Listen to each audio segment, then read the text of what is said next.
রাতের চলন্ত ট্রেনে মারামারি, জখম একাধিক ক্যানিং লাইনে পিয়ালি স্টেশনে। রাতে চলন্ত ট্রেনের মধ্যে দুই দলের মারামারিতে জখম হলেন একাধিক। ঘটনাটি ঘটেছে সোমবার রাতে শিয়ালদহ দক্ষিণ শাখার পিয়ালি স্টেশনে।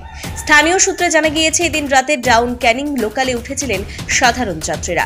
উঠেছিলেন তারকেশ্বর থেকে ফেরা একাধিক যাত্রীরাও। তারকেশ্বর থেকে ফেরা যাত্রীদের মধ্যে বজ্রসা বাঁধে অভিযোগ। এরপর চলন্ত ট্রেনের মধ্যে শুরু হয় হাতাহাতি। বজ্রসায় জড়িয়ে পড়া দুই দলের মধ্যে পিয়ালি ও তালদির লোকজন ছিলেন। অভিযোগে ট্রেন পিয়ালি স্টেশনে থামতে তারকেশ্বর থেকে ফেরা তালদির লোকজনদেরকে নামিয়ে মারধর করা হয় বলে অভিযোগ। গুরুতর জখম হয় তালদির উত্তর রাজাপুরের তাপস হালদার, উত্তর তালদির সঞ্জয় মণ্ডল, আকাশ মণ্ডল, উত্তর 24 পরগনার নাজাট থানা এলাকার বৃহস্পতি ভূঁইয়া সহ অন্যান্যরা।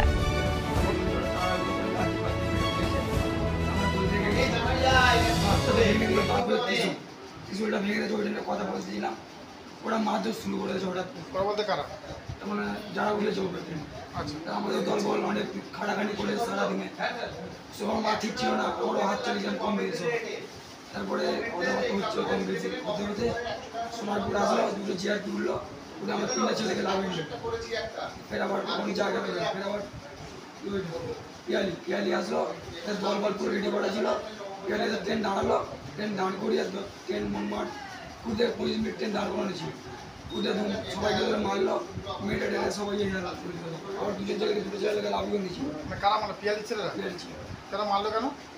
ওই বললাম কোনো বছর হয়েছিল না, ওই আমার ডিরেকশনের ত্রিশুলটা তার মানে আমরা ধাক্কা মেরেছি, আমার বলতে গেছিলাম আমরা ধাক্কা দিয়ে করেছি, ওরা ওপরে ত্রিশুলটা রাখা ছিল, ত্রিশুলের গোলার মতো ভেঙে দিয়েছি।